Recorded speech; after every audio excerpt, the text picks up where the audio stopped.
Yeah, there it is. Okay. All right, now I know. So, Okay. Say all that over again. No, we're just in opening comments from committee members. Jones was handicapped, Seth's is weeds and weight machines are down.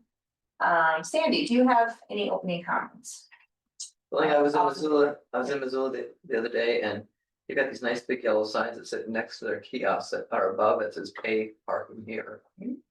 So you can see them on the street when you're trying to find a spot. So I took a picture of it. But anyway, that's it. Thank you. I just wanna thank staff for working with Callie on doing a customer service training. I heard that happened in the last month. So I appreciate that happened.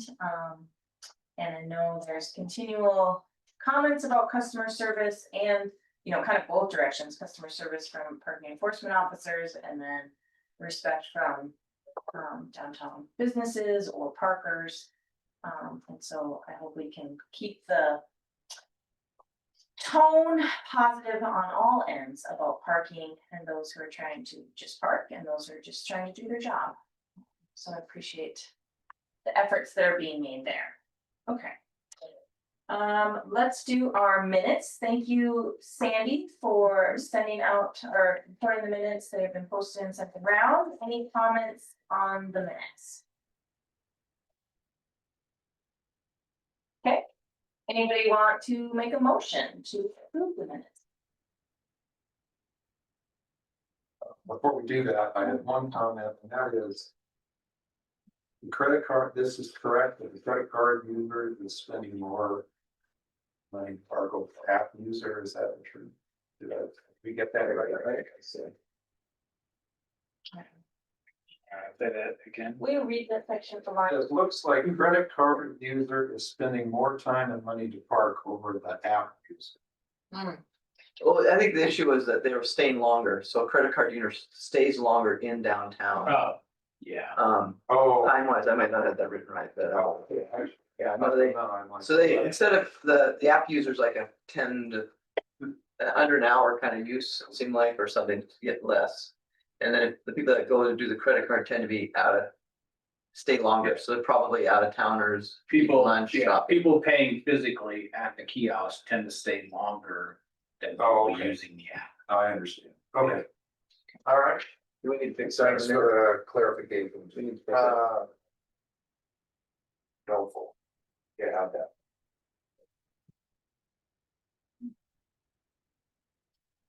Would you like to move to approve minutes with additional note on that? I move to approve the June minutes. With the challenge being clarifying credit card users spend more time and money to park as far as the time spent downtown. Kiosk. Kiosk users. Would anybody like to second that motion? I am a second. Awesome, thank you, Joan, for seconding that motion. All right.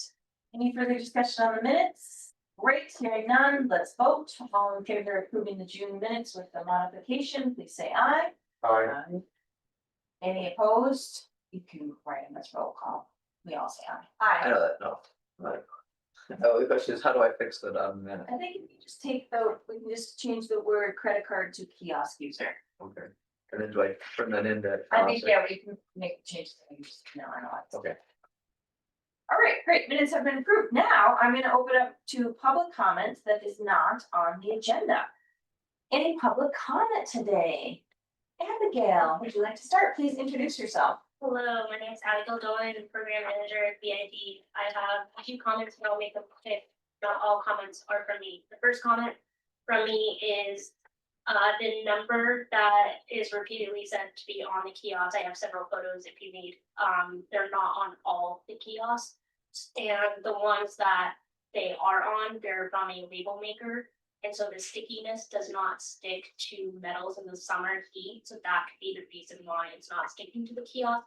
So I would strongly recommend investing in a QR code that leads you directly to the passport app that you stick right on the kiosk, and also a sticker that has the correct number so people can get a hold of the parking commission if there's any issues. In regards to the number, it actually doesn't go anywhere. I also tried this myself. You get led around into a dead end. So that's Which number probably you called? the number that's on the kiosk. Sorry, you can't dialogue. So- So it leads into a dead end. I was not the only person to have this problem. There was a citizen that made a very long, lengthy Facebook post that take downtown Helena in. I brought it to their attention that the My Helena app is a really good place to go. They have not heard of this app. This is a very active citizen in town. So I was wondering if could be any promotional thing put out about the My Helena app and the parking app. You might already say to yourself, we've already done this. I don't think we've done enough. The BID has received several calls this week about people refusing to come downtown because of parking, specifically because of the glitter. The glitter is not your fault, we understand. However, there was no communication that the glitter had been resolved or that it was ongoing or that people were on the issue and fixing the issue. And I think that would have been a very great opportunity to have a better line of communication. More communication is better than no communication. As for lot 3, I was going to say thank you for fixing the kiosk because you did fix it and it did work. As for the $350 when you send in the dates, when just an open-ended question that doesn't have to be answered right now, because this is not a conversation, is if there is a date that you send in all the dates, could we take a look at it before you send in all the dates? Because I would like the conversation of adding more dates for free parking that in conjunction with Small Business Saturday, maybe having that Friday before, or a few other things to help small businesses out. In addition, my last comment does not come from me. It comes from Sarah Hamblock at the Gold Bar and Western. And this is in regards to the Last Chance Street Dance, which was wildly successful last night. Brought in over 200 people. I would dare to say it was really fun. And this is what she says. She got a call 4 hours before the event from Elroy yesterday saying that because I was closing the street for setup, I would need to pay for all the spots I had blocked. This was the very first time anyone had said anything about that 4 hours before the event. Parking was apparently not included in the permitting process, and it was super frustrating. Also, the parking ticket was going to ticket the beer trailer that was parked in the loading zone, even though the distributing company has a loading zone permit. That ended up not happening. It was very close and took multiple discussions. Don't know if it's, oh yeah, just like the chair. So that needs to be discussed as well at some point. It was a very fantastic event, brought a lot of business to downtown. And they did go through the permitting process. They worked really hard of following the guidelines and the document that we worked hard on together of the Department of Transportation, Blue, Fire Chief and Police Chief. So they tried really hard to follow all the guidelines, but at the last minute, 4 hours before the event was thrown the parking situation. So that either needs to be in earlier discussions or not at all. And I would echo on, personally, I would echo on Seth's landscaping comment, mainly because we have private businesses now paying for city responsibilities. So that's the end of my comment. Thank you for your comment. Additional public comment, Alicia. Yes, hi, I'm Alicia Ryan, Executive Director of the BID. To your point, Julia, and also I think Abigail touched on it, I had 2 lengthy conversations this week with one gentleman who will not come downtown to shop anymore because of his frustration with the parking. He's somebody that doesn't want to use an app, doesn't want to go online, just wants to be able to put in his quarters. The other gentleman is lives in the BID, has a permit to have construction materials on his property and was ticketed. And even though that was, says it was frustrating for him, the thing that frustrated him most was the attitude of the people that he was working with in parking. So I know some efforts have been made on customer service. I would suggest that we continue to work on that, because I think that there is a way to enforce the law, enforce parking and be pleasant, because that really puts people off. Thank you. Thank you for your comment. Colin, do you have a comment? Probably not, it's probably in rate changes, right? Oh, yep, we'll be I talking. know, I think Well- that's kind of where I am. Well, you could give your public comment now, even if it is about an agenda, Okay. items, I'm not super strict, and we don't have on the agenda anything that we're acting on right now, that we would then open the public comments, Alright. that's what's in the agenda. Well, I'm Colleen Casey, the co-owner of the Hawthorne Bottle Shop and Tasting Room on the Walking Mall in downtown Helena. I too I pay to park on the top or on the Sixth Avenue parking garage, Sixth and Park. Just in general, the issues that some of our guests have had. With broken kiosks, with constantly using the app, but also just the cost. And how during the day, they're just saying it's getting to be kind of so much and. Like these folks that are saying we're not gonna come downtown anymore, I mean, it's just so sad you lose one person. And in fact, just today, when I said I was coming to talk, he just said, yeah, it's too much. And he comes down every day, uses the kiosk, and he has his app. And it is starting to affect our guests. For a long time, I thought it didn't, because most of our guests come in after 5. But I think there's a lot more people that come downtown during the day that didn't before. And, I was never an advocate of any kind of a parking structure or any kind of payment for parking downtown. And unfortunately, it happened, and then we had to pay for it. And I wish we could just pay for it and then say goodbye to it. Parking on the streets should be free.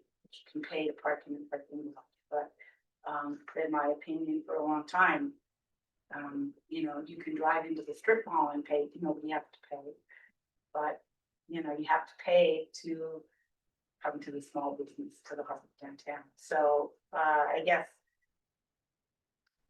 yeah, I'm just opposed to any more rate increases at all, and I'm really disappointed about the fact that a disabled person can park in a handicapped spot and then has to get their disabled selves somewhere to a kiosk. And then I don't know, it's really hard to think that you're disabled. The reason you have a disabled parking spot in front of the business or in front of somewhere is so that you can get in and out. But now you have to park, and then you have to walk a half a block, or you have to pull yourself in your wheelchair or your crutches to do the kiosk and then go back. That somehow doesn't make sense to me. I guess veterans was the other one I've been kind of hearing about. Used to be able to park for 3 years. There's veterans, if they have a veteran license plate, and I don't know, lots of those kind of issues. But in general, I'm here to say, more rate hikes are just going to be really hard for everybody, for my staff, for our guests, and for Helena in general. So. And I'm also going to agree with you, Seth, on the weeds. We do our best with what we can do, but the business owners are busy running their businesses, and we don't have time to go out and pull weeds and water and sweep and do all that. But clean out the rain gutters, all those things. That's it. Thank you for your comment. Yeah. All right. We're gonna move on. items? 428. Updates from city staff, the first one will be, the map and flyer. Do we have another draft to look at? No, they got the, our comments. They finally got that we should have a draft maybe this week or next week. They didn't put on the mileage, like we did with the 6 markers that originally asked and so. We haven't even seen. We got a bill for it, but we haven't seen the draft yet. Fun. Okay, well, we are excited for when we can see another draft.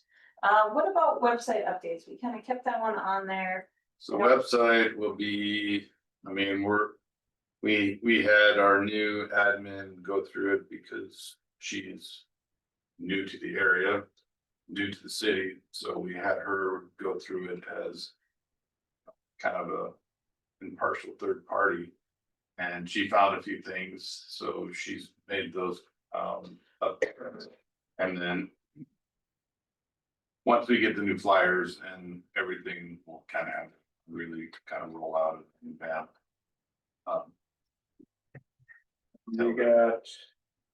We got a comment the other day. So we sent the link to the pay your ticket part of the website to Callie at the chamber, and she made the QR code for people. We got a comment the other day that somebody had tried that and it led them to the old phone number for parking. We tried it and we've searched the website and we don't find the old phone number anywhere, so we're not sure how they found it. So if you come across it, let us know. What is the correct phone number for parking? 368 406 447 8368. 447 8368. Should be the number that's on all the kiosks, and if anyone has a question about parking, they can just call that number. That's the desk downstairs. We'll get all new labels made so that so we're in discussions with the chamber. We think we might have identified some money that we can do a wrap on the kiosks. And instead of having all these individual stickers, which kind of looks a little frumpy, those would all be incorporated into the wrap. And then the wrap would be not necessarily just a solid color like we had talked before. It could be something, historical for like the 300 block, or historical pictures of a building that it's next to so that people can see what the building looked like back in the heyday or when it was first built or what have you. We're not going to spend a whole lot of time with that. We're going to come up with a theme, working with this committee and move forward with that, because we need to get the money, get the artwork, and then get them made so that they can get put on there in a timely manner. So in the meantime, we'll get different, we'll make sure all the phone numbers are the same, but that's kind of where we were thinking, so that it, or maybe it's trivia about Montana, trivia about Helena, whatever. Something interesting, but something that we can do very quickly, so we can get them wrapped and look a little bit nicer. We'll look into the Patriot Park. Does it wrap on the whole thing? All sides. I would really encourage you not to be historically trendy. I mean, I would do a look so that when you look down the block, there's either a solid color that identifies and that they all look the same throughout town. I think that's one of our challenges, is trying to find where there is a Yeah, kiosk. we're gonna make it canary yellow. I'm just saying, when you step out, my concern is that, like right now, you step out on like the 300 block or the 400 block, and you're looking for a kiosk, and it's. I mean, it's hidden. I'm joking, but I'm not. I know, I'm not either. I'm saying, I think yellow might be good. It might be, We can say pay here on the side and Yeah. canary yellow and. yeah, so I would say, Yeah. as fun as it would be to have historical information, I think they should all look the same throughout the district. I think the idea came about because everybody liked the signal box wraps so Right. much around town. I think where the idea came from. Yeah, but I'm thinking anyone who's paying for parking is not taking the time to read a historical moment. how quickly are you thinking for this project? Can we add it as an agenda item next month? I'll talk with Callie, Okay, maybe tomorrow or early next week before I send out the draft agenda to you and I'll let you know. okay. Well, my question is, if we wanna spend some time on feedback now, if it's gonna happen before the next meeting? Or, No, okay, so then yes, we could talk about it in August. Okay. Okay.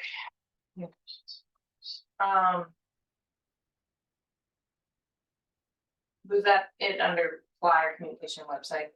Okay, then let's go on to usage and enforcement numbers. I'd like this to kind of be a regular thing. Great, Brought you some stuff. great, thank you. So I focused on the enforcement side for this. So from May until now, basically. We've written about 2,800 tickets. And when I say written, those exclude the tickets that were ultimately either voided or whatever the case, these are valid tickets. So 2,800 valid tickets. Equates to about $35,000 in charges. $17,000 of that have been paid so far.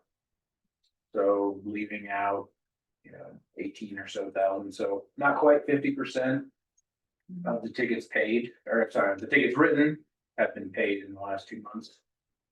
That's pretty on par with our historical averages, about 50% or so tickets forever have been paid. And again, keep in mind that this is that idea of, this is just tickets written in the last 2 months that have been paid already, not total number of outstanding tickets. So, and then so it was just over 1,400 total tickets paid the last 2 months. So, and then just in the month of May, I haven't gotten Jim's invoice yet for the online piece of it, but so for the month of May, 770 tickets total were paid. Whether they were written in May or not, that's just the total number of tickets paid in May. 425 of those were paid online. Okay. So well over half.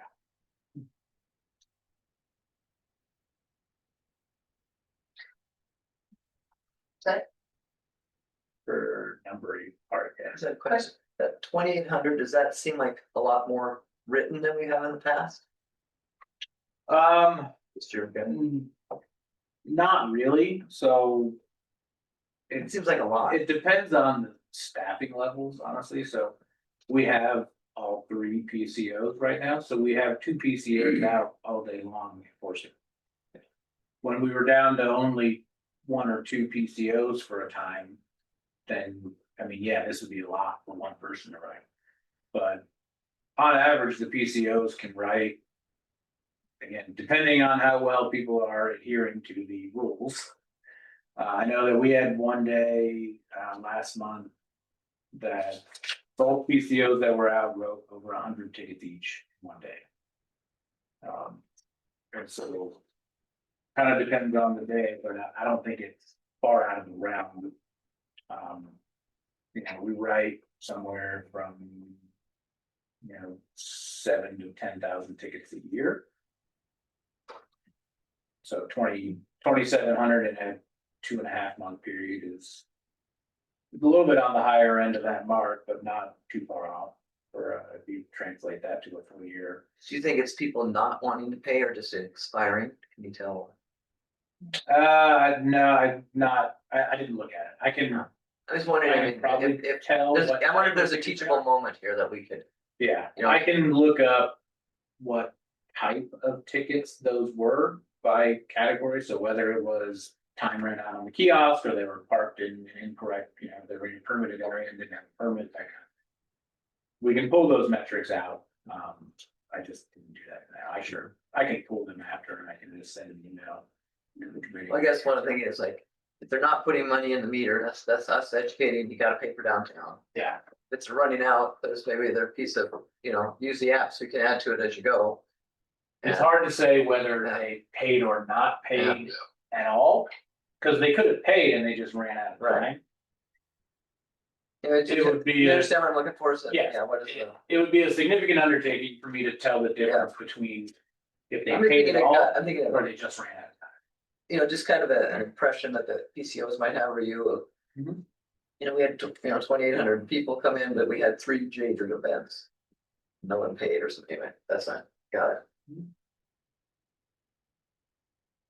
Other questions for Chris? Ticket enforcement levels. I have a question. How can we, see some trends in this information? What time of year would be a good time to look at, maybe a year at once, or? I appreciate the monthly, but we're kind of asking, in the last month. How could we have more information so that we could see some trends or make some So when we have, based on data? more data in past. Okay. Right, so we only had passports since January. When we talked last meeting, I wanted to do some comparisons of passport versus past years. Well, we don't have access to the old system anymore, they finally cut us off. Oh. So I couldn't go into the old system and pull any reports to do a comparison. We have some legacy data that we transferred over. Okay. It's mostly just if a ticket existed and it was unpaid, we brought it into the system so that it would register that it still needed to be paid. Okay. So there's not a whole lot of legacy data in the new system. So. The only stuff we would have is for like the passport app. Because that didn't change, so we'd have trends on app usage.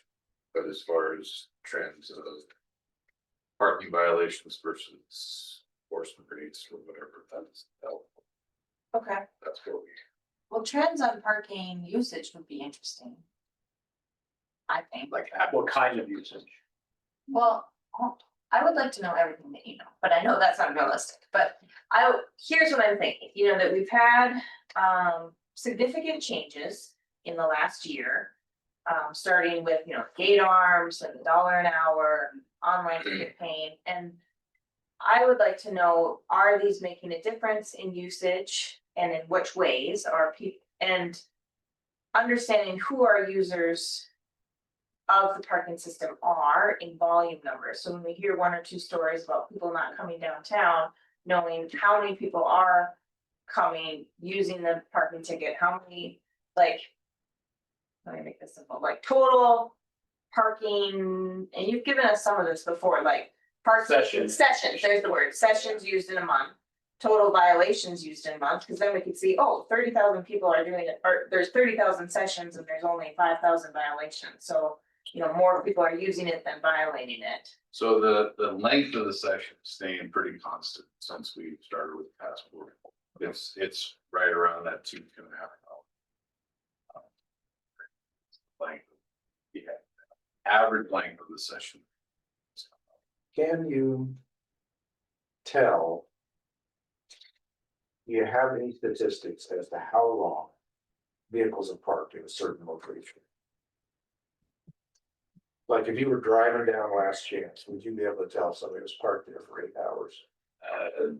Maybe I'll say, so the license plate reading software and technology. Those. It especially if it's a timed area, right? It Yeah. clocks it the first time it comes around so that it knows what time they saw it first. And then, when they get to that 2 hour or 4 hours later, they know that, hey, it's been here longer than the 2 or 4 hours. It does take images in the pay to park areas too, right? So it basically just checks to see is that vehicle paid? Yes, it's paid, and then just no alarm goes off if I need to stop and write it a ticket. But it does take the image. I don't know I guess for lack of a better term, the storage capacity of that data. I don't know how much we have access to at any one time. Whether it's just a rolling from the start of time since we've had it, and we could go back and look at that kind of stuff. Because it does record the plate number when it takes the picture, because that's how it checks to see if they have parking rights. So if there is some sort of metadata in the license plate reading part, then yes, we could theoretically do that. I just don't know how much data is stored at any one time, how long it stays. I don't think it stays very long because it's only like per session of the, like a LPR. And a session would be, starts up in the morning, ends in the evening when it gets shut down. Because that's, It uploads, right? It uploads to a cloud, all the data does it, it's collected throughout the day, it uploads when we finish for the day, basically. I just don't know how much the cloud keeps. For like, is it 30 days and then it writes over? I don't know that answer. But I What are can you find out. trying, what are you trying to solve? Well, I think. I suspect, and I don't know. I suspect there's people parking. If you're an employee of City Parking or Revenue on Last Chance Village, why not park right in front of your building? Or the business across the street, if it costs you the same park there as it does up in the back lot. That's what concerns me. The most valuable thing, according to the most valuable thing in front of a business, according to the consultant that we hired in 2016, is the parking space. And he actually had a dollar number on what value of a parking space, and it's considerable. So if you've got an employee that's parking on the Gulch 8 hours a day, possibly, I don't know. But if that is happening, that's hurting the businesses that are adjacent. I think the larger employees for the most part, they will buy permits. And they're permitted in the lots or the garages with whatever.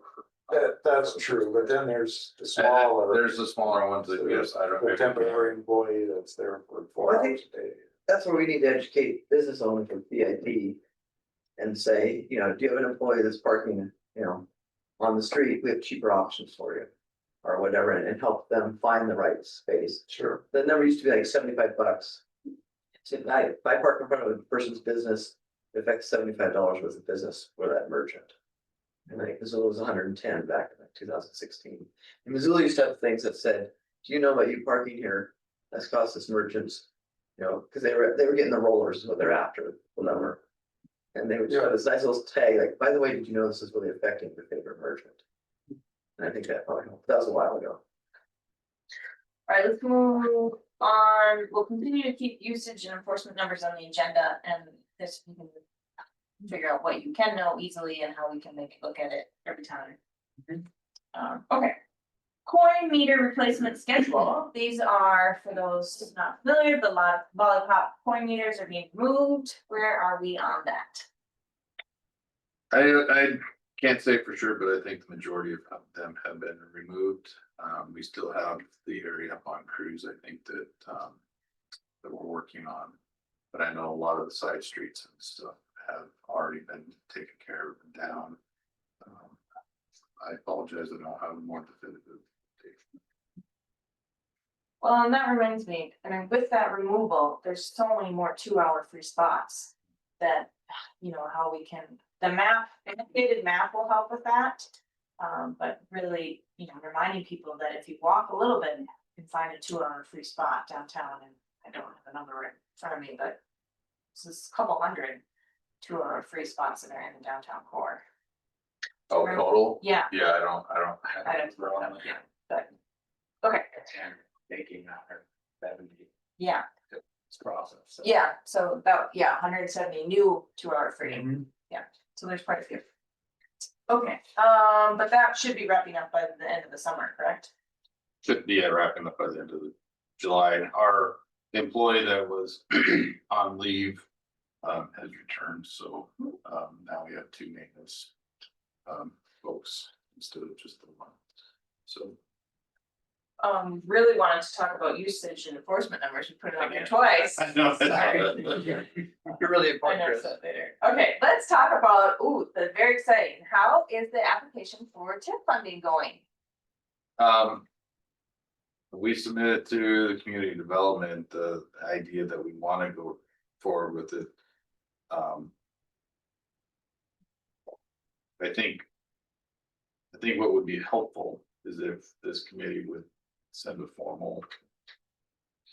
Just recommendation to. city Well, manager. we did, and I emailed. Chris and Alex asking how do we have, cause we made a motion 2 months ago. On this, and I emailed them and I didn't hear back, I apologize for forgetting, do we need to get on a commission If- agenda? If you emailed them, I'll check, but I think getting on an admin meeting would be great. Okay, can you get us on an agenda? Next one is next week. No, it's already out, yeah, so do. That. 30th. Is it a Wednesday? Yeah, it'd be great.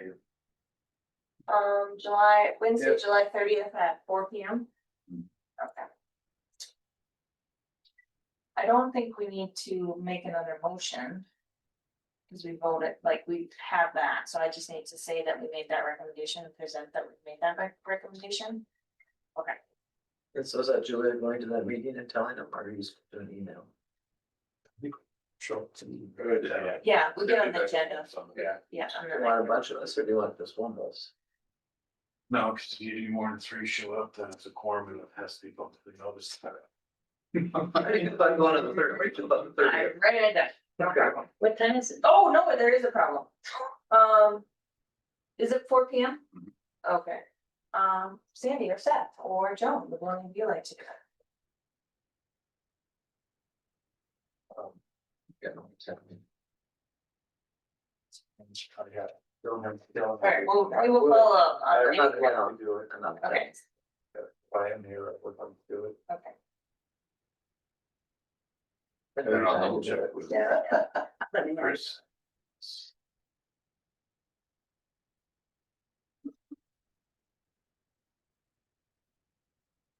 So that meeting you're going to is which one? It's the commission admin meeting. Just like our working meetings. Chris Green. Sue? I think, I met Chris, Oh, I met. One of the committee members needs to be there. No. I can't- so I think when you said earlier that you emailed, I you was- said Chris and Alex, I think you meant Danae and Alex. I did, and I Okay. said the wrong And thing, then David I just apologize. copied you. yeah. But I had talked to someone in community development before and told them that we were working on this, so they have been told several times. Yeah. Where, and I apologize for not knowing, what's the status of the new TIF board? Has it all been appointed? Are they meeting yet? I think they got. One more member left. Okay, so they haven't met yet. Okay, So. Another opportunity. That. Might be a little bit more streamlined is that the MPO. Has transportation alternative funds. That could. Go towards pedestrian improvements. I saw that, Landscaping wouldn't qualify as a pedestrian. but the, We could get aprons. The ADA ramps, the aprons, all that stuff. We could. M is an M. MPO. MPO, yeah. Metropolitan Planning Organization. And it's always fun because they have a TTAC and a TPCC and. You can go just the whole alphabet. So tell us more on, I know you gave us a preview on that about a nonprofit partner, another agency signing on to that. And I was a little confused about how the, So the city can put in, right, parking could put an application, great, and so like transportation. Great, so what's the timeline on that? August 1st is the deadline for the applications. Great, so do you need a recommendation from this That would committee be perfect. to do that? Okay, and what are the funding maximums or minimums on that? Well, I can't remember the maximum, but there is a 13.42% match. Okay.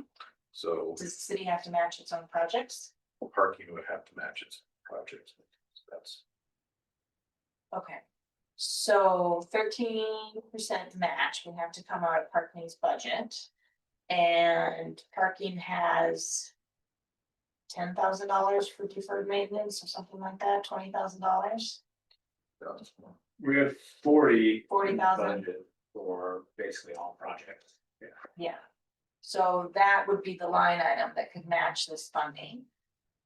But it would, so it'd be taking some of that maintenance funding away from general maintenance to, But it would be maintenance. it would be maintenance. So It would go a lot farther it would go a lot farther. than what it would get on. Are committee members following what we're talking about?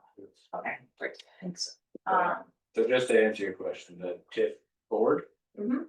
has, it looks like 6 vacancies, still have 9. They got enough, they got one more to be able to get more. Yeah. So they have 4, then they have one more in the health. But in the meantime, community development is approving funds that are getting brought to the, They're not approving. They're recommending. And then taking it to the commission, and the commission has that last authority. okay. Okay, so to back up, because we're talking about a couple different things here, we're right now talking about an MPO Transportation Alternative Fund request that could be written by transportation staff in July to submit by the August deadline. To do some ADA ramp improvements, apron improvements, and other things that would fall Basically, under pedestrian. pedestrian access. Would signage fall into that? No. So it's like hardscaping pedestrian access. It's access. Okay, so staircases, crumbling surfaces on parking garages could qualify. Okay. And so our limit, or your limit would be ability to match.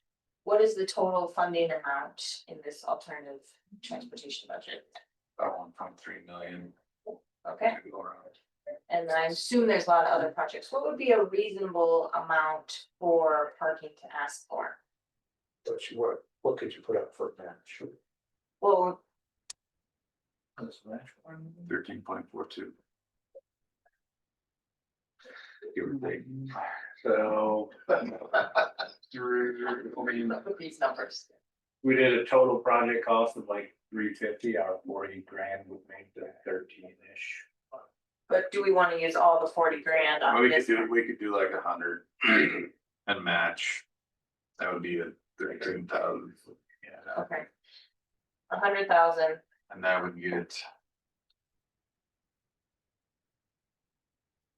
We could get around some of our. We got identified basically the worst first, ramps or pedestrian issues and start there and just work our way down. And then whenever we ran out of money, that's where we started. okay, That's 1.3 million for Helen. The But Hell this is- MPO. yeah, this is all the transportation, this is like East micro Alabama. paths, yeah, And, this is crosswalks, like Could be. schools. So we need to do a motion to have him do that. Yeah, Yeah, and we're just brainstorming it first.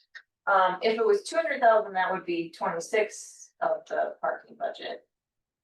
Is 200,000, who makes the grant decisions? Maybe I'm, So there'll be a subcommittee of the TTAC Transportation and the Technical Advisory Committee of the MPO. Yeah. They'll make some recommendations, and the Policy Coordinating Committee of the MPO will make the final reports. is 200,000 too much to ask for? it's over.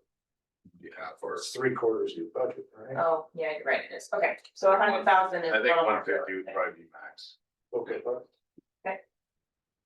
Can I make a motion? Sure. We apply for the MPO for $150,000. For the. Transportation applies for The parking division of transportation. the parking division of transportation applied. For MPO funds for $150,000 to improve access. To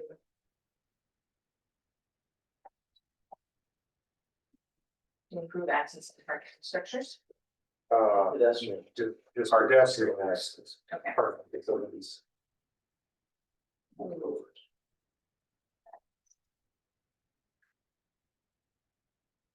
All right, the motion that I heard from Seth is that this committee recommends that the parking division of transportation applies for FPO funds up to 150,000 to improve access to parking facilities. Yes, that's correct. So Seth has moved that. Would anybody like to second that? Guess that would be me, I second. Thank you, Joan, for being the seconder. Committee discussion on this. Sandy?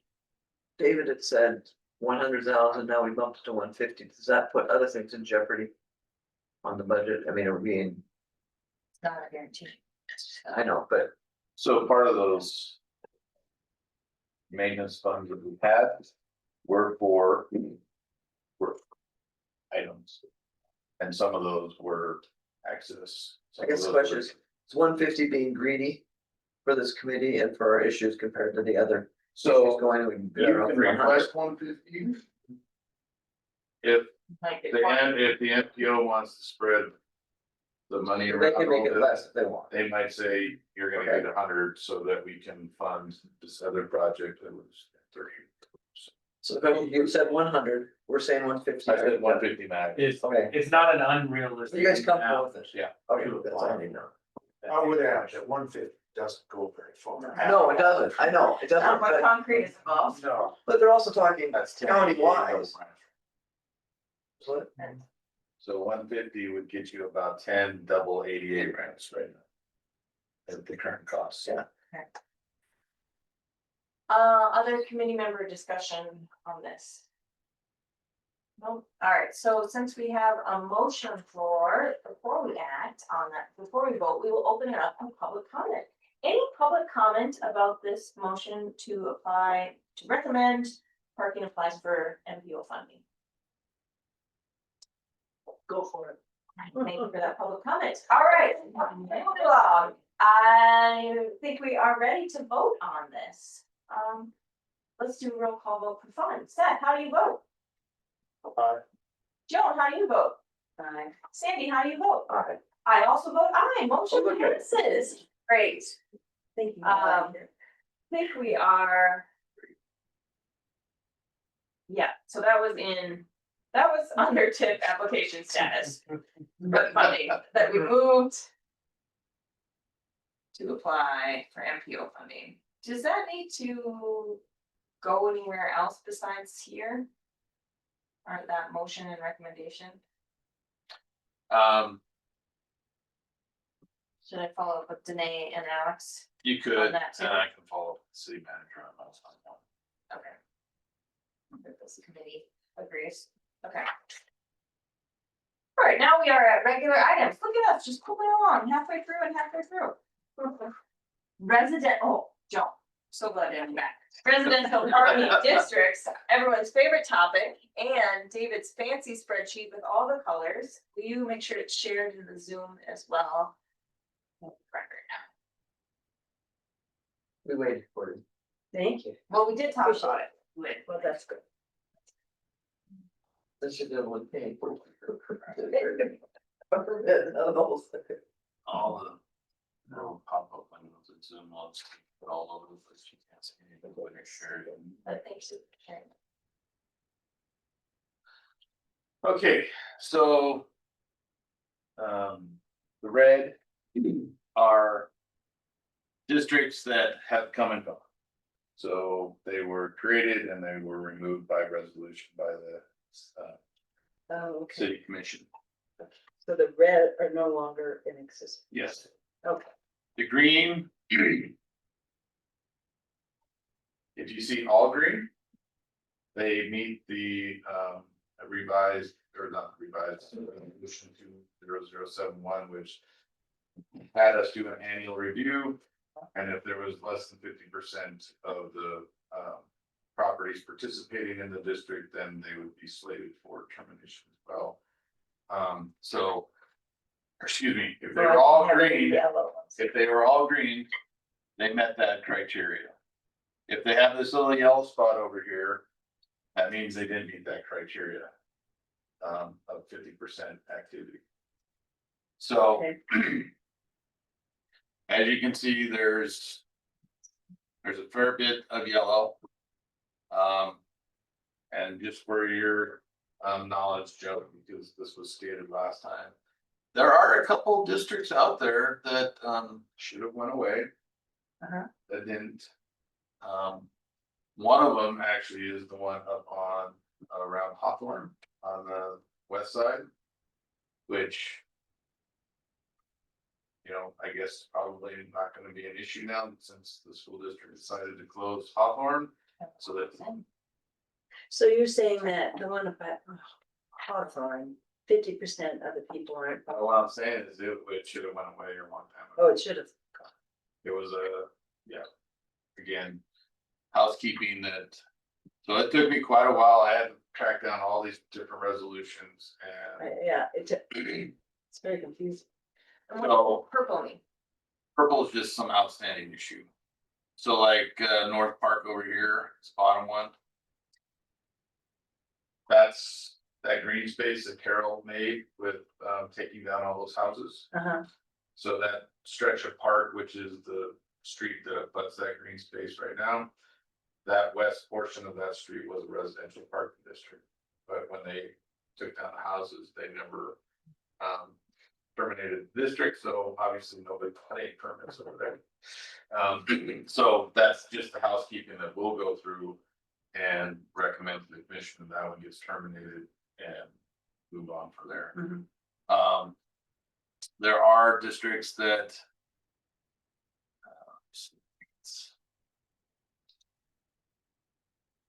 again, I got a bunch of pretty colors for, Yeah, So we reshared this one. it should be, is it Sharon across? No. You showed the specific one, Sharon. Sorry. Oops. Screen sharing.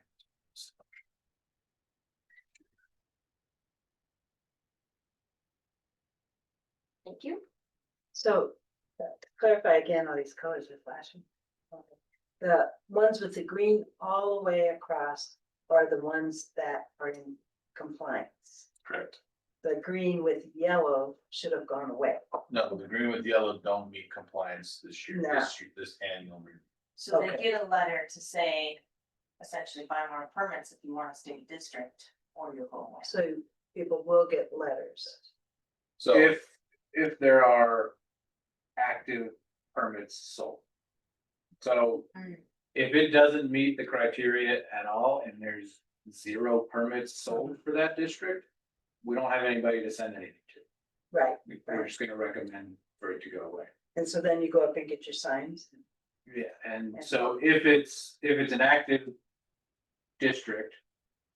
Doesn't meet the criteria, but there are a couple of permits sold currently, then yes, we'll notify those things.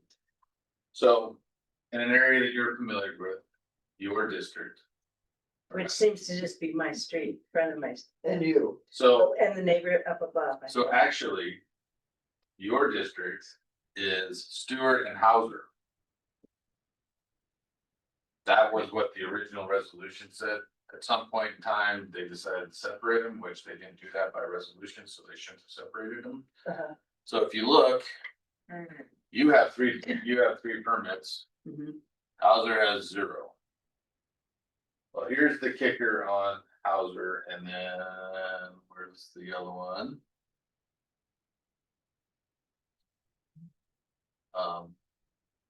It's 2B and 2B Oh, okay. Getchell. Park, and Park. That is one resolution, but they split them apart. But you know that Park, Hauser, Getchell, Hauser. So when you look at this, so our recommendation to make this simpler is to split a couple of the districts apart. And they've done that in the past, so there's no reason for that. The Park Avenue and Getchell ones, if you look at a map, those houses that actually border Hauser are actually addressed off of Park or Getchell, Kessler. So they're getting counted twice. So as you see, Hauser has 0 permits sold. Mhm. Well, that's because they bought either on Park or Getchell is my intention, and I prove that by seeing the addresses of those. So what we would say is, to the commission for your district in particular, is we recommend splitting this district. And the only thing to remain as a, commission directed district would be Stewart. And everything along Hauser would come off, except for, yes, would come off, because then there would be.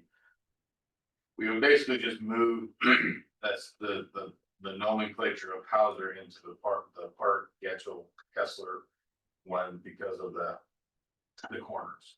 And they have no, that, right now they have no permits over there. So right now, Park Even on Avenue, Park, if you were to look strictly at Park Avenue, right, they have 43%. And Kessler right now has 9% permits. cause I mean, when I look at it. What's the street that comes down, the one-way street, is that? That's Hauser. That's Hauser. There's 2-hour parking all up and down. there. Yeah, so again, that's the other kicker on Hauser. Hauser was created as an A district, which was supposed to be 2-hour parking, Uh-huh. and So Stewart did, Instead of just residential. yeah, that's the thing that I was curious about, is just, it's a residential parking, you get your residential parking permits. But it could be like 8 to 5, a 2-hour parking, so someone could come along and park for 2 hours. I don't know how you would so that's enforce what, that. that's why we're going to recommend modifying those districts. So that they're either gonna be, there are 2 districts you can have, you have an A, which is the 2-hour thing. Uh-huh. And a B, which is residential parking. Oh, right. And so. Yours is actually signed as residential parking district only, which But it it's- should be signed 2 hours. Right, So what we would do is, since you're an active member and you're the only. I think you're the only one on Stewart. We would just change that to. Residential parking district, we remove you from Hauser so that your district that's. I hate to be like active. Yeah. Doesn't get in jeopardy in the future because you have a non-performing street, that you're tied to. And our recommendation moving forward, if we keep residential parking districts, are that we don't tie streets together like that, because. If you have one block that's performing or wants it and buying the permits, and the other half that's not, they have more, they're just. I think the intent back in the day was good. Mhm. I think that it needs to be modified, like our survey led us to believe. I think we need to modify the residential districts so that they can come into the light 40 years later. yeah, my thinking is, and I don't know, is that they really aren't cost effective. They're hard to patrol, or to enforce, Well, and. I didn't get to that part. Right, so I'm jumping ahead. When I think about my neighborhood, I think we don't need residential parking. I don't think it's enforced. I think, people park there anyway, particularly when there's an activity over at the Civic Center. And again, we moved there, we knew that we shared the lot or whatever with the Civic Center. My concern, I guess, are my neighbors on Getchell. There's like 2 apartment buildings and then 2 or 3 homes. And they park double there, and that's their only parking place. And I'm not sure anybody would take those places, just to park in general anyway. And I don't know about the rest of my neighbors. It used to be like up on Park that they had a real problem with having people from the Civic Center park there. Hmm. But most of them have garages, I think, in the back. So So, that resolution that I that the commission passed 20071. They lined out some additional criteria to evaluate new districts against. So if properties within a proposed district have off-street parking, then they're disqualified. You know, you have to have at least 5 people that come to form a district. It's not just one person that wants to have the parking restricted. That doesn't make sense because it's difficult to enforce and it's not a consistent thing. So people aren't looking for residential parking signs. The other one was the annual review. So they recognized back when they did that resolution that they needed to modify the districts. And I think they did a good job with some of those sideboards. But I think moving forward, we need to look at some of those sideboards again, because understanding that houses get turned into apartments, but does that equate to there's enough parking spots on the street? Well, and is You that can handle a the changing capacity. event, like the resolution says there has to be an event to make it a district, right? So is a house becoming an apartment an event? And see, that's where it's not clear. To me, it would be, they decided to, you know, I'll just use Hawthorne, I know it's a source, but they redevelop Hawthorne into multifamily apartments. Well, that would be a new impact to the area that would qualify. You know, changing a house to an apartment, not so much, but does that street actually have capacity that's gonna be impacting those single family homes now versus having all the apartments there? And so, you know, it's a quandary on how we make it work. In looking at the map, at the residential districts, there are a few that still make sense. I think a lot of them have passed because of life has gone on. Blue Cross Blue Shield has moved out of downtown. Things have changed, neighborhoods have changed. I think some of them are just, you know, buying the permits because maybe that's the way they've always done it, or, you know, I don't know. But a lot of them, if you look on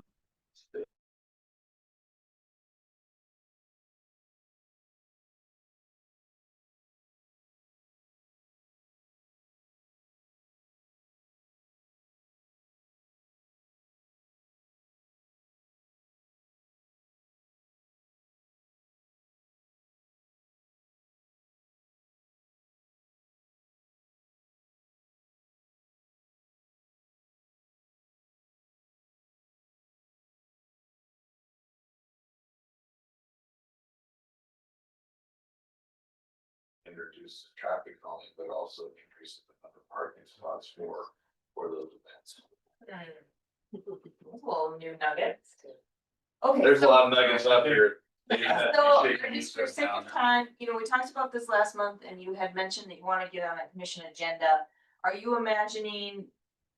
Getting on an agenda with a recommendation on like these 5 districts we recommend go away? Does the commission need to vote on taking them away? If Okay. they were established by resolutions. So then they have to- give- Okay, so when do you see that happening? So I think what we were waiting so that we had multiple majority of people here was. We can do this separately than our, you know, bigger discussion here of what should residential parking districts look like. And, you know, my hopes would be we could go do the housekeeping side of this ourselves. And make a comment that Parking Advisory Committee is working on recommendations to modify. Parking districts. Whatever, that would be up to this committee. But this is housekeeping that we're required to do by Okay. resolution. So you don't need us to vote on the housekeeping, so It's you're more of- on track to do that part, okay? It's more of what this committee saw from the survey. Personal experience. Cost effective, I can tell you, it's nowhere near, it doesn't pay for itself. One trip through and it's really just, it just doesn't pay. It's $30 a year for a permit. Well, it's also not fixing the problem of parking, because. Yeah. No, because I have sheriff's vehicles that park right under a sign that says residential parking only. Did you take it up? Yeah. And that, yeah, that blows my mind. Here are these guys going for graduation from, you know, the academy or whatever, and they pull in their big trucks and park right all the way up the street. In residential parking and no parking areas, you know, I mean, it's like, Yes, they got tickets. well, that's good. They should. It's a good lesson. Okay. We're not. All right, so we have, to clarify where we are in the discussion. Yeah. Staff is gonna do the cleanup. We've looked at the cleanup data several times. The I mean, we've been talking about this almost for a year. The big picture is that there's a lot of districts that have come and gone. There was an attempt with that new resolution to clean them up. And the question that I think David is asking us to answer is, do residential districts still provide value to the areas that they serve? And are they, I don't know if I want to word it this way, but worth the subsidy of staff time in the transportation budget to enforce them? Because they don't pay for themselves. The $30 permit is not a revenue stream with the parking enforcement master budget. Did I phrase that correctly? Yes. Okay. And I think, just from my point, the times that were impacted most is not an enforcement time. Yeah. So it then- doesn't really make sense. I mean, during the week, during the day, whatever, maybe somebody will park there and go to the park or farmer's market, you know, but there's not any enforcement during that time, so. It's kind of a wasted. So can we leave it with David and staff cleaning it up Yes, that part's, and coming back to us if they have an issue, otherwise. They can come back with a recommendation. We have like 3 districts still viable, but I don't think they worth, see what they're. Yeah, no, we have more than 3. I'm just saying, but they could come back with, after they cleaned it up, they can come back and say. These districts, we need to make a decision, either they come, they go. Our motion and then go from there. Yes, but I think staff is asking for us to give them a bigger picture recommendation. We don't need to vote on it today. Yeah. But it's, So I think. I would like. It would be easier. For us. If the big picture decision was made before we did the house cleaning. oh, Just because if the big picture decision is the residential districts are not worth it and they should go away. The house cleaning changes and they all just go away. And it's a one-time swoop. If the big picture is we just want to revamp it, we want to think about how to do it differently. Then yeah, we can take these changes now and get them done so that everything is clean for whatever the change is. what do you think the blowback of that would be if you just said, we're gonna just do away with these, they aren't working any longer, that doesn't seem. Well, it would be a larger discussion because we do have districts that have active people in permit. Mhm. So it would be more, we would probably, we would do some public outreach. Meet with those districts, have a larger discussion. And understand those districts. What the needs. Why they're buying the permits, what their needs are, and how that, is being met. And then crafting something that. Grandfathered them in. With modifications to residential parking districts moving forward. I think it would really be. It's gonna be a long process. I think it's really understanding. Again. Why they're buying permits and how this is, benefiting them. And seeing how maybe we could do something different that still gives them the same benefit.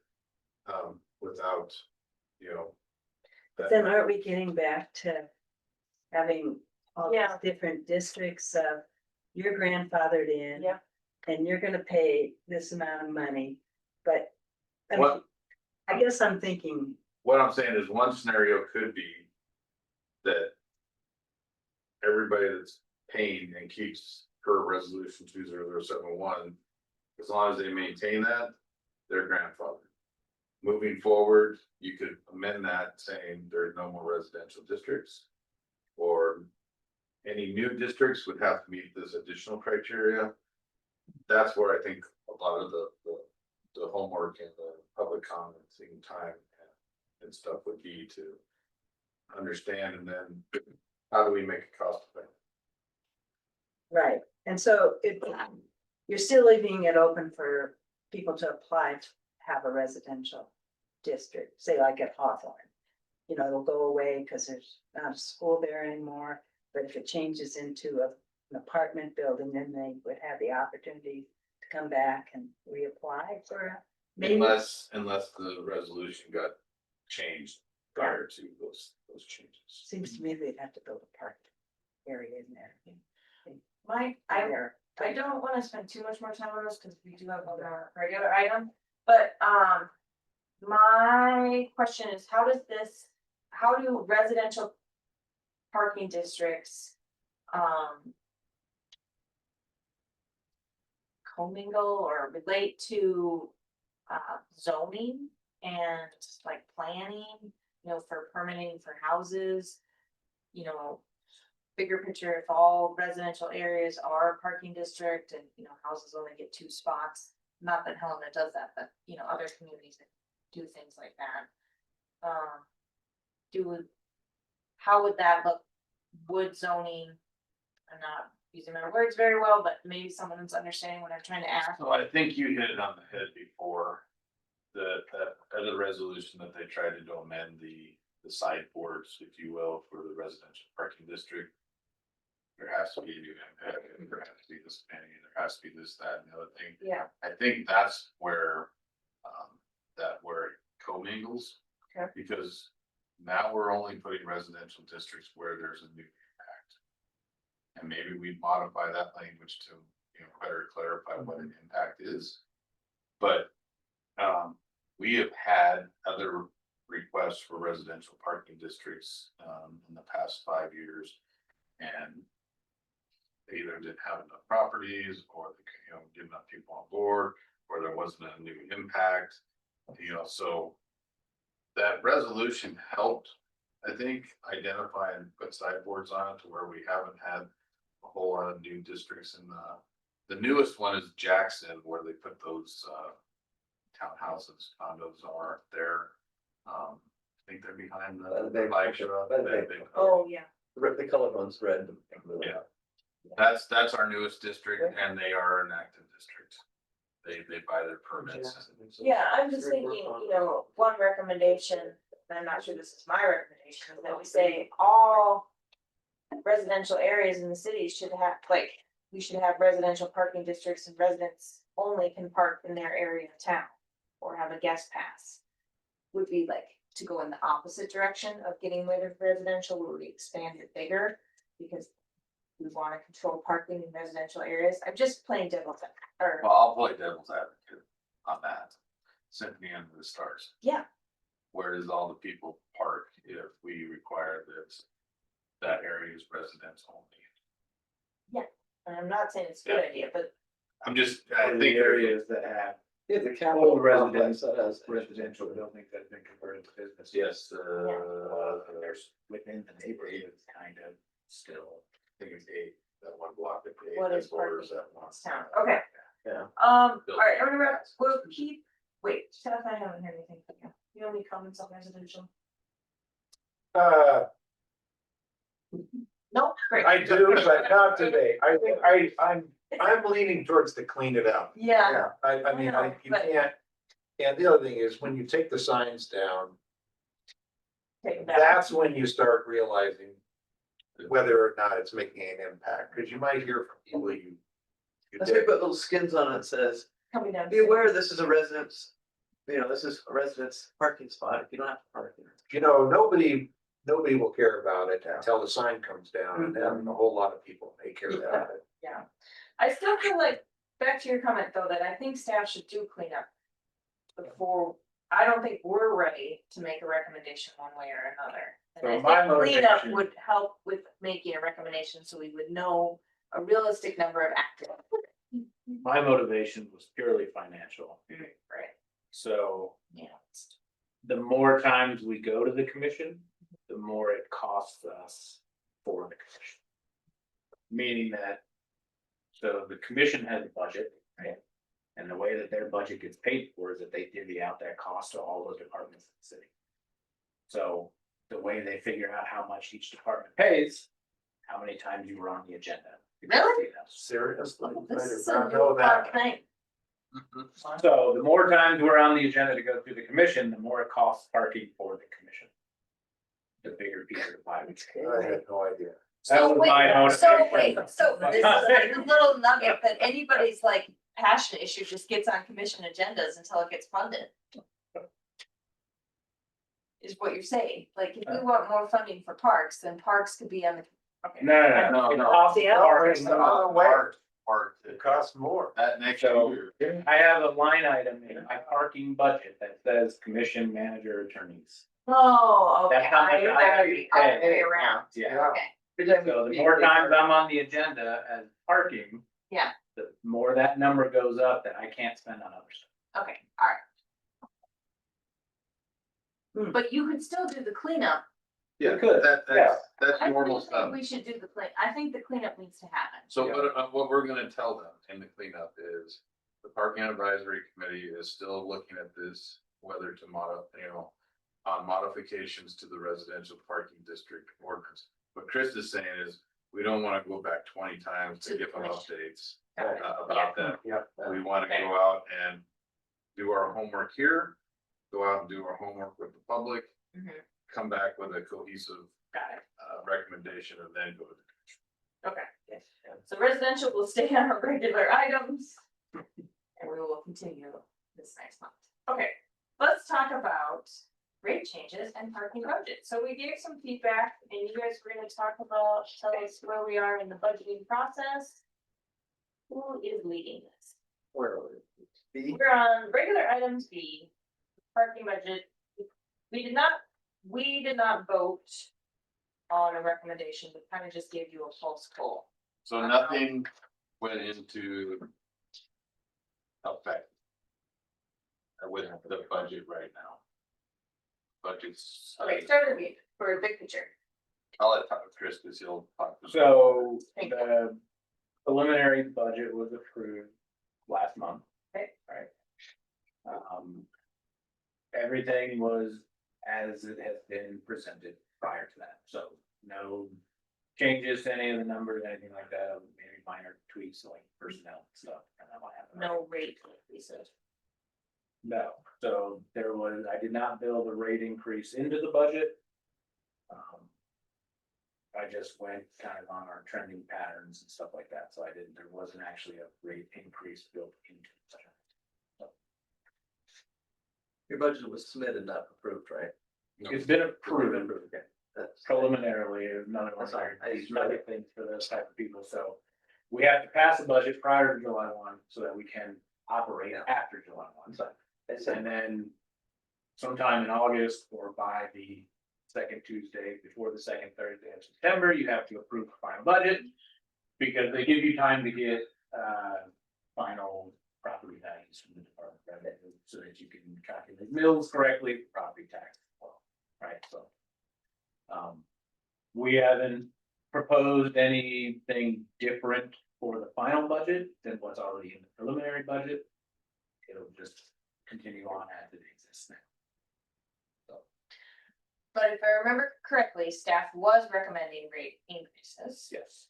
And if you want to do that, you would like to have this committee's endorsement of that, or do you need to have this committee's endorsement of that? I don't. Kind of unknown since we're new. Right, so I don't necessarily need the endorsement.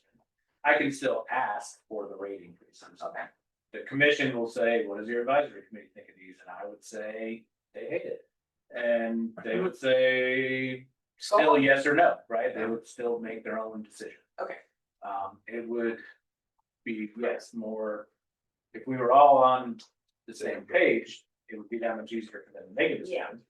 If not, it is what it is, and then they make their final decision. So, but with that in mind, if we did the rate increases specifically on the permits, annual customers would not realize those increases until next fiscal year. Right, because by the time we got it passed, those people have already paid. And we're not gonna go back after the fact and say, well, you owe us an extra $20. Annual permits would go into effect on renewal on the next fiscal year. Yeah. So they'd be basically. a year And then monthly permits, depending on when we pass those. You know, we try to get those done kind of in conjunction with the final budget, so sometime around September, we'd like to be able to get it approved or not.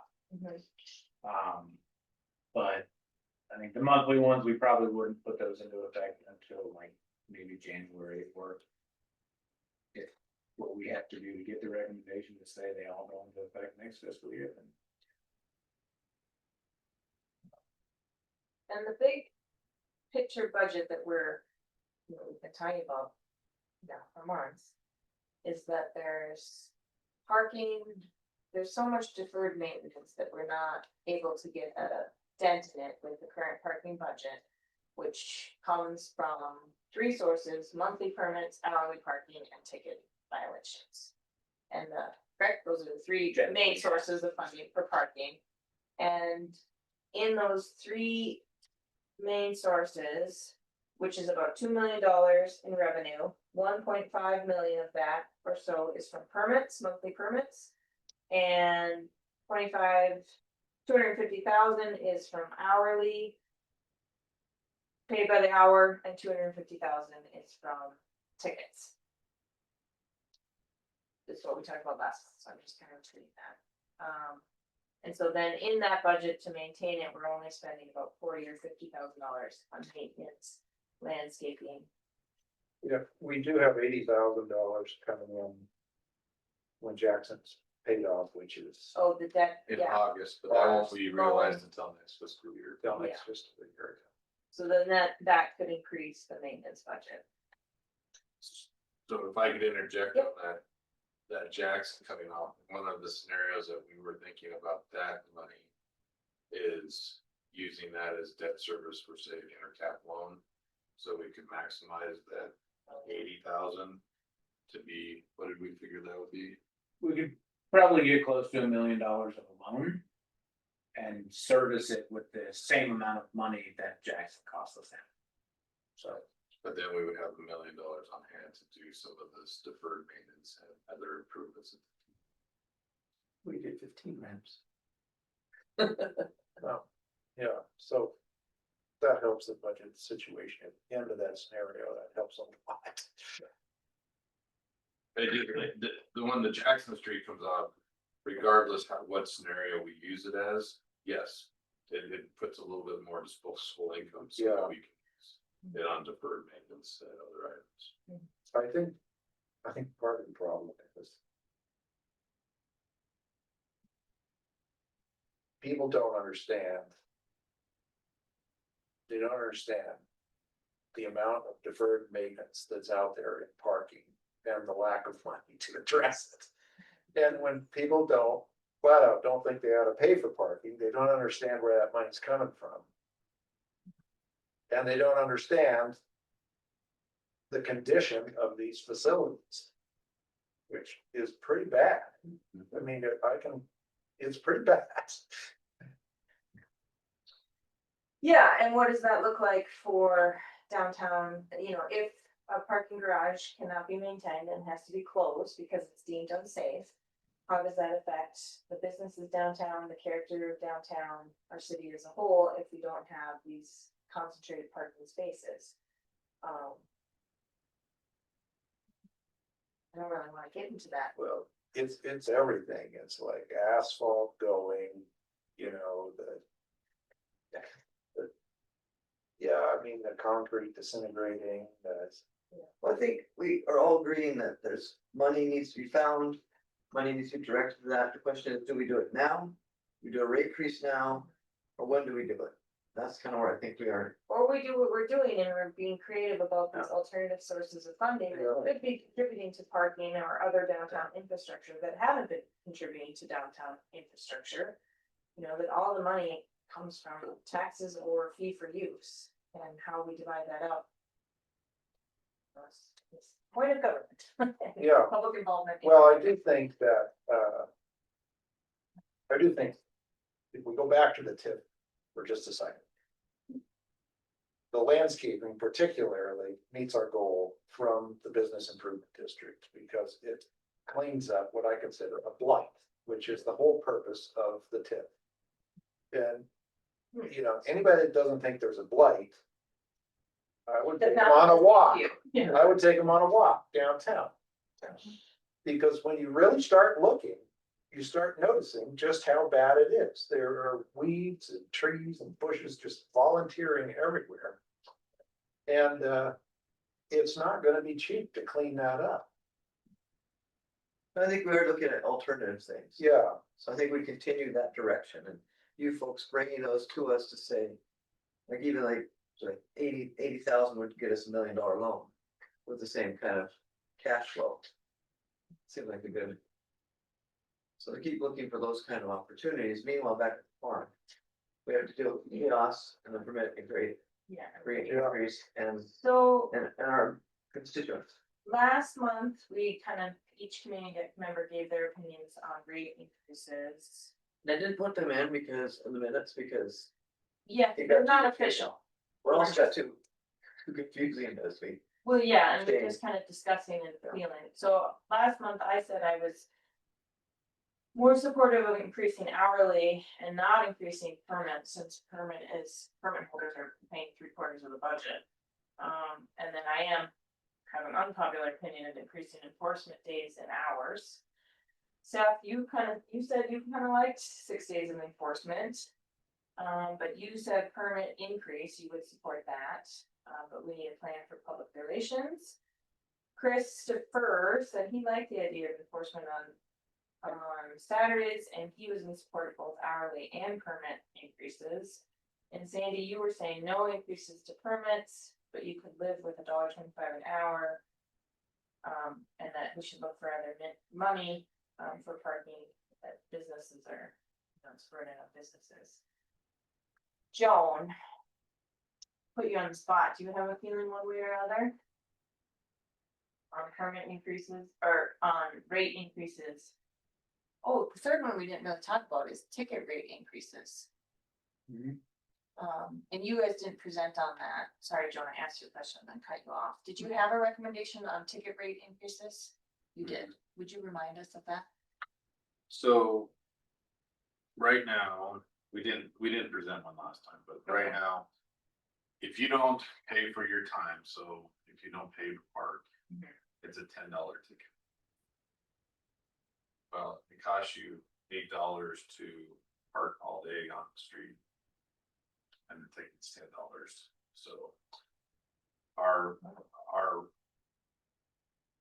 thought is that needs to go up dramatically to encourage people to pay for their parking and not just, roll the dice.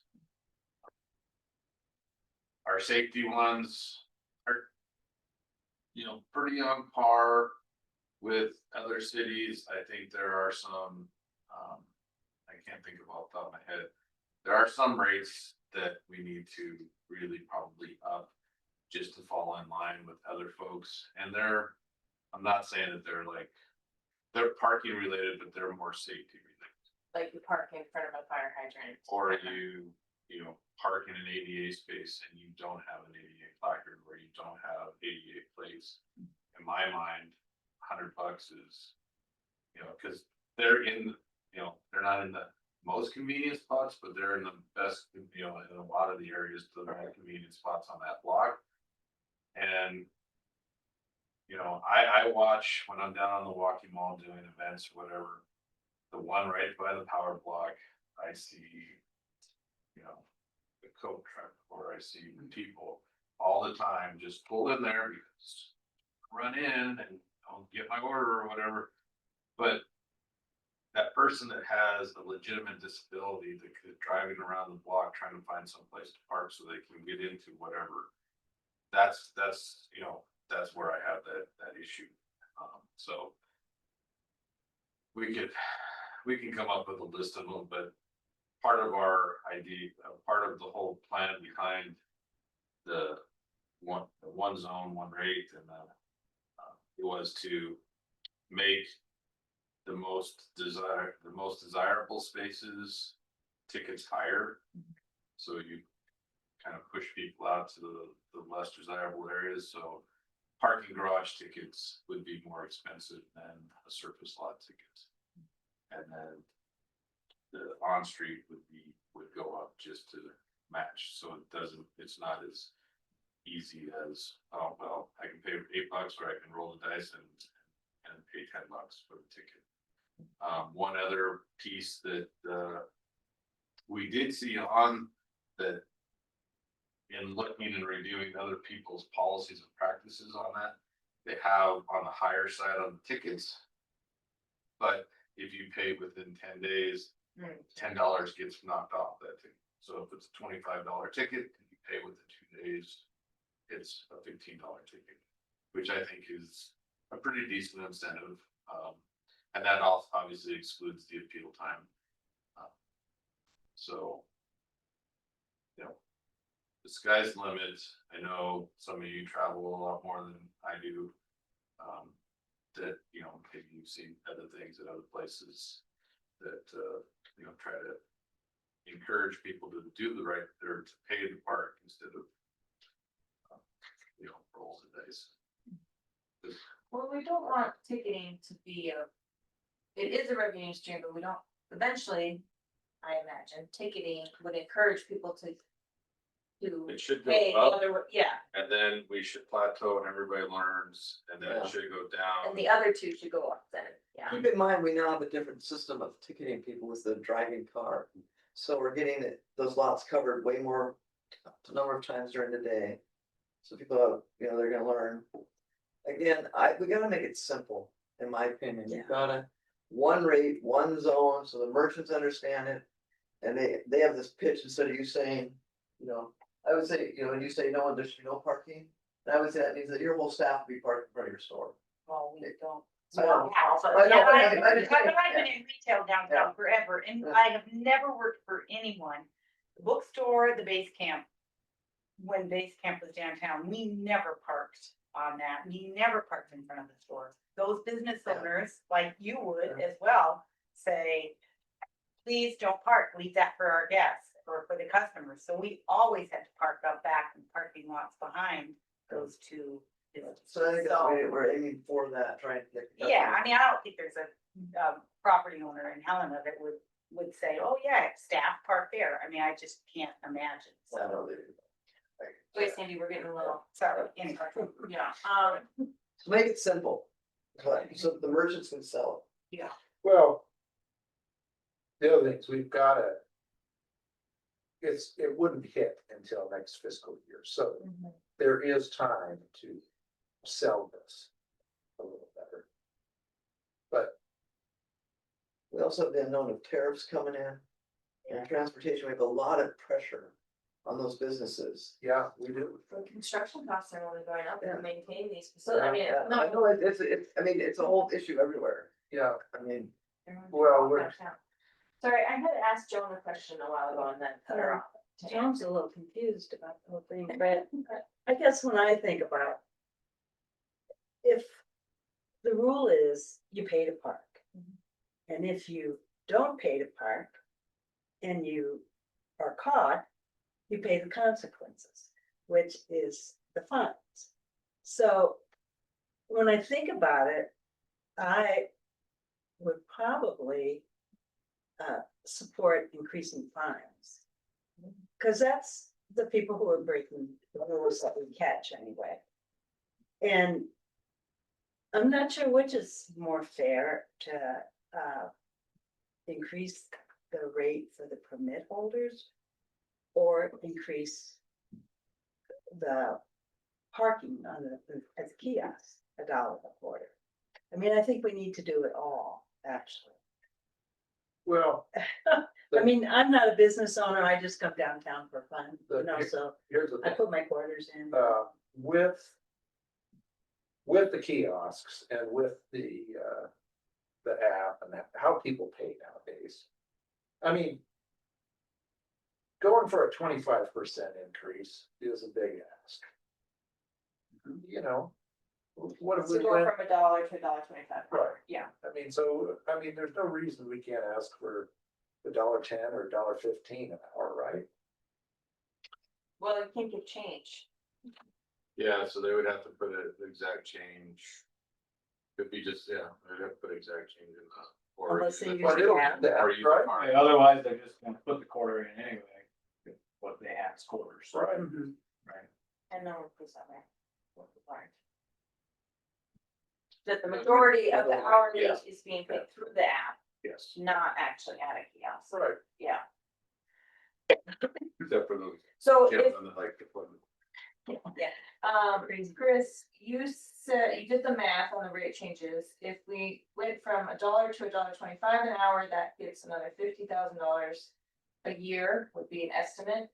And $1 to $1.50 would bring in another $100,000 a year to the budget. I think Seth is right. I mean, you go downtown, you're gonna go shopping. You don't think about maintaining the streets or, unless you're Yeah. a business owner and you're downtown. So I think that education somehow about, this money pays to have your everything look nice downtown, keep up your parking structures. And I'm not sure how you do that, how you actually educate people that they're just not aggravated because they have to pay for parking. And So this is a question time. This has come up a lot in this last almost year of this committee that we've been talking about communications for parking. And one way that parking has helped their budget is to reduce staff. And there is not a parking commissioner anymore, correct? Parking manager, and there's not a face whose sole job. yeah, I don't think that's the answer. I mean, I know you have to do it and I understand budgets. But that's short-sighted and really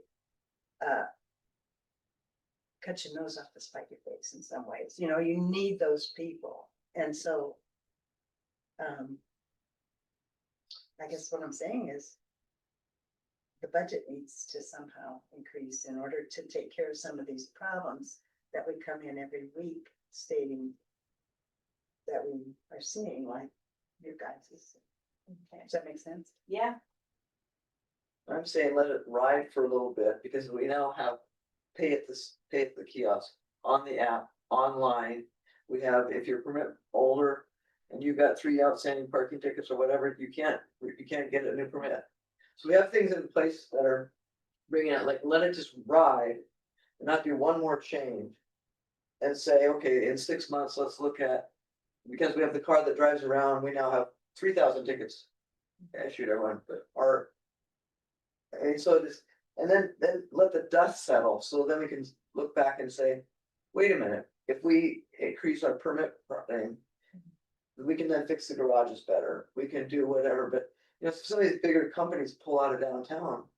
Because they're nickel and diamond, then the coffee shop leaves, yeah, then, it just kind of.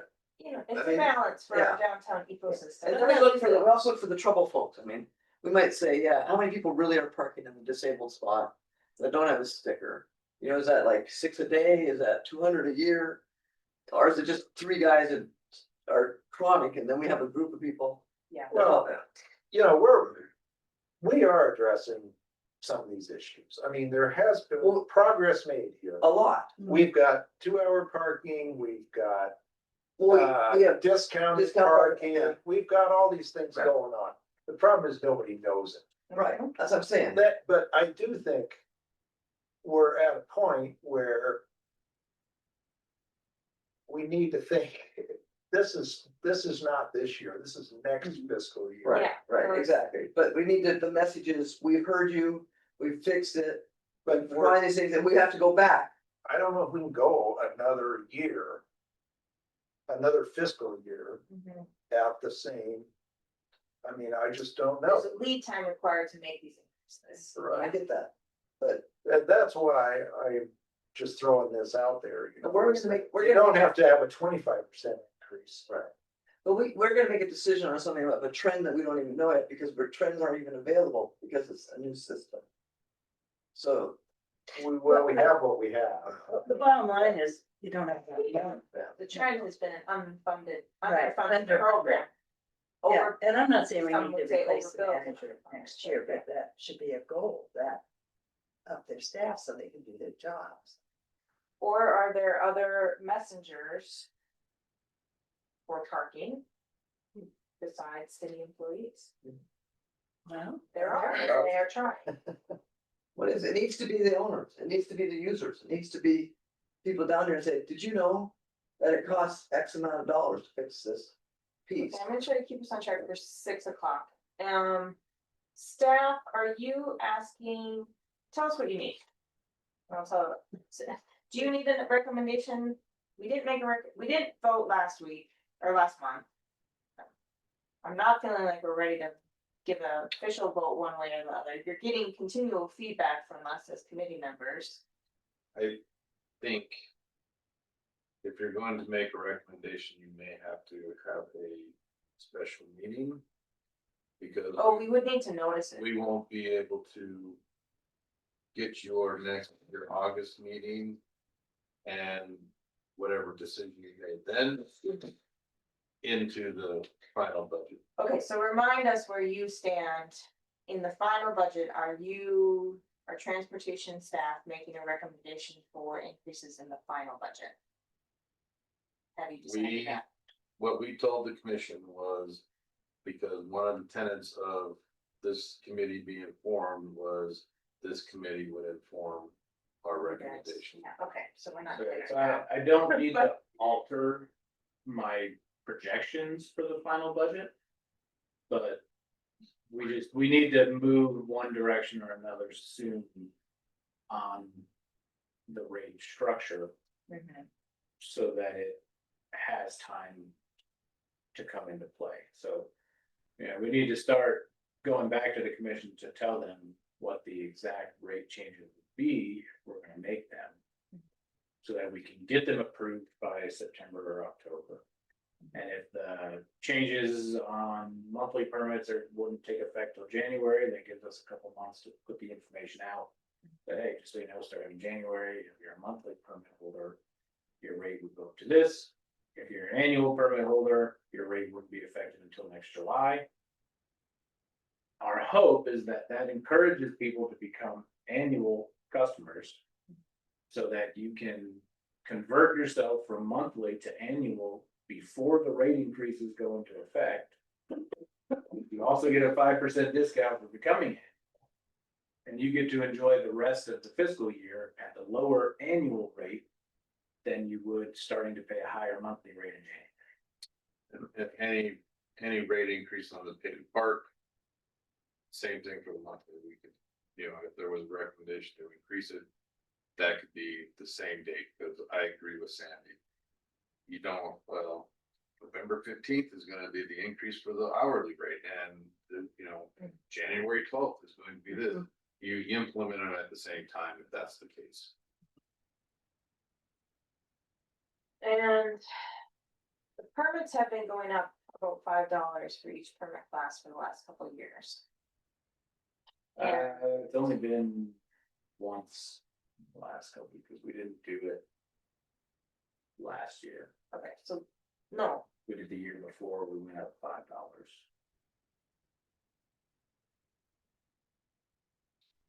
okay.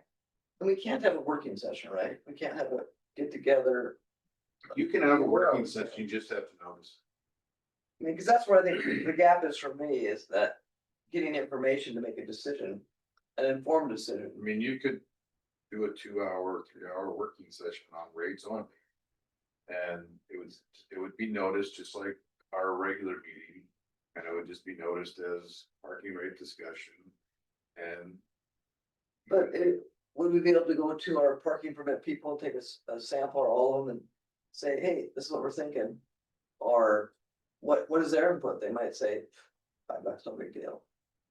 I mean, we know people don't like raise, but we don't even know what our constituents need. We can. We have email addresses, we could kind of push it out as an email survey. One option to do it as far as getting it timely, we could do another online survey and hope that more How do we than reach the call? 17 people answer it. Yeah. Yeah. But then we know 17 people are interested, the rest don't care unless they, that's one of our messages. We asked, no one thought it was a problem. You know, we, Yeah, I mean, we can definitely do some more, for lack of a better term, research. I mean, when you brought this back and said, we add $5 and we get this much extra. That was helpful. We can add that to the budget. I mean, we just don't have enough. I don't have enough information to make a decision today on what happens. I know, but we've been talking about it for 3 months. Right, but we need to talk to the permit holders and the businesses and the BIDs and say, what would make it better, easier? I mean, I think just going to the permit people and say, do you know now you can manage online? You could stack people in on one permit. Well, that's huge if someone takes the time to, yeah, but I mean, we have a new system that we haven't had a chance to play with very much. Well, nobody's ever for a rate increase. No, but if they know it affects the garage, Yeah. so you can have an empty garage because you can't drive through it. Yeah. That's, I mean, we can do it as a town hall instead, where we could come and present all of this, the whole scenario. You know, and some of the feedback, I mean, we have been, you're asking for feedback, you know, how do we talk to people? Well, we have been talking to people. Downtown Helena, or the Business Improvement District has been talking about it at their meetings, Callie's been talking about it, you know, conversations are happening. And one of the things that I'm reflecting back on Callie and the chamber saying is stop talking about parking, stop digging a hole on this parking. So, you know, that's a business group telling us, just get on with your life. Like, let's not keep. but that's an weighing in. educational piece where you go to the permit people and say, this is how it's so cool now. You can manage it so much better. Yeah. You know, you can tell your And then customers, this is what the rules are, this is why. Yeah, That's all we're asking. And as long as people know why things are happening, yeah, they'll support it. yeah.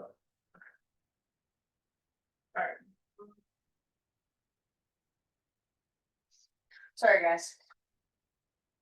You want us to, I get that you're not gonna make a decision.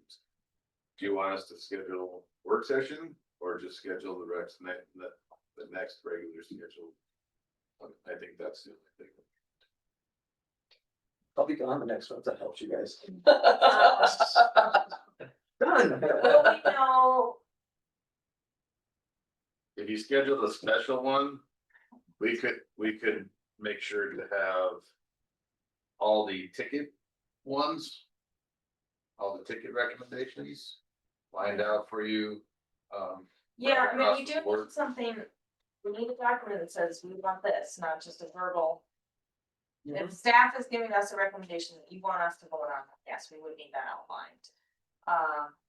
And I guess we would need to do a special session if you, because you're saying it is. The timing of our August meeting does not line up with the commission budget timing, It'll be close, but you, because your next one would be August 14th. Mhm. And we have to have it in by September. It's probably before that, cause she was. Yeah.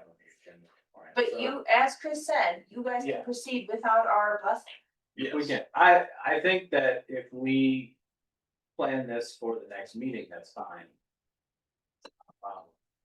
That for Sandy won't be here, but I can bring a proposed rate sheet. Mhm. And enough data to cross your eyes. Or you can just have the special meeting. Yeah. And not have your meeting in August. There's nothing that says you have to meet every month. That's true. Yeah, I think we could just move the meeting up. Have special meetings, Okay. 2 hours. Yeah, so. When are you around? I didn't. And August is kind of, so this is August we're looking at. Well, No, no, it'd we be could do a sometime in meeting July, in yeah. 2 weeks, Mhm. is the earliest we could do a meeting.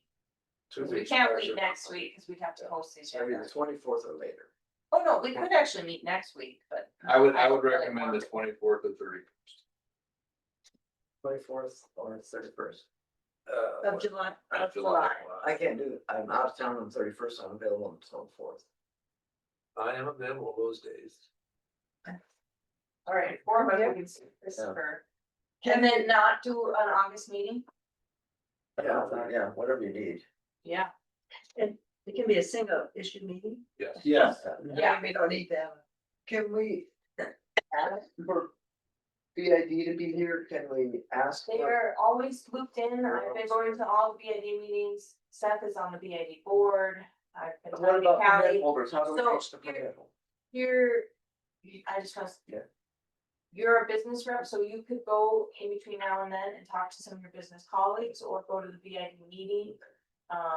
And you know, us as individual reps have that time, that's why we meet. Okay, between times, so well, then we I can just do need to our own- clarify, because sometimes it seems like if you talk to too many people, then you're against what we're, I mean. Nobody's gonna wanna rate increase. Well, none of that, but part of it is just saying, All this is day what we're long. doing, yeah, no one's gonna say that, but the question is, are they having issues? You know, I think, if I'm on the street, can I, as a parking person, say who I am? July 24th.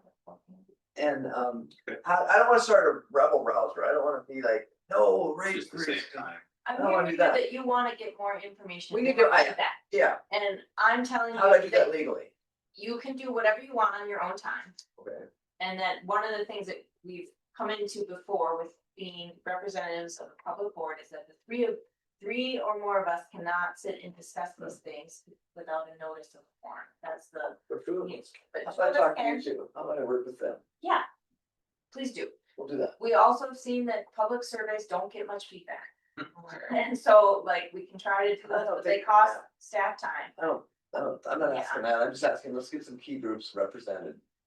And I feel like a lot of key groups have been, so we can continue to do that. Okay. 4 P.M. July 24th, and we'll just, and staff will email us their rate sheet before the meeting. That then we can post Okay, in the sure. agenda, great. And so then our key stakeholders could come to, because they would see the information. Because I think people need to hear, you need to hear that we decreased parking permits for employees. On the edges, I mean, they're just, Okay, I'm gonna cut us off now, because we're a little bit over. So,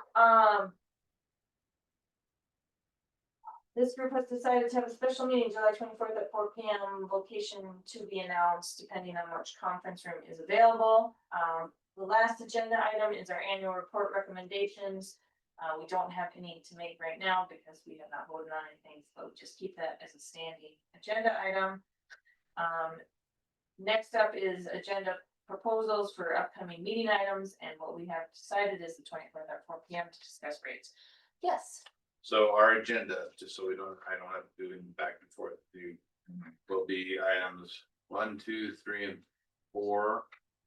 Public comment, and then no updates from city staff, or do you want updates from city staff? I mean, if you could push Alpha Graphics to get the maps, that would. If we have that, I'll put that on there. If not, we'll just do one regular item, and the would only be item the will be rate is the change. rate discussion, Yeah, parking, but. rate enforcement discussion. and if you have anything to bring that's helpful.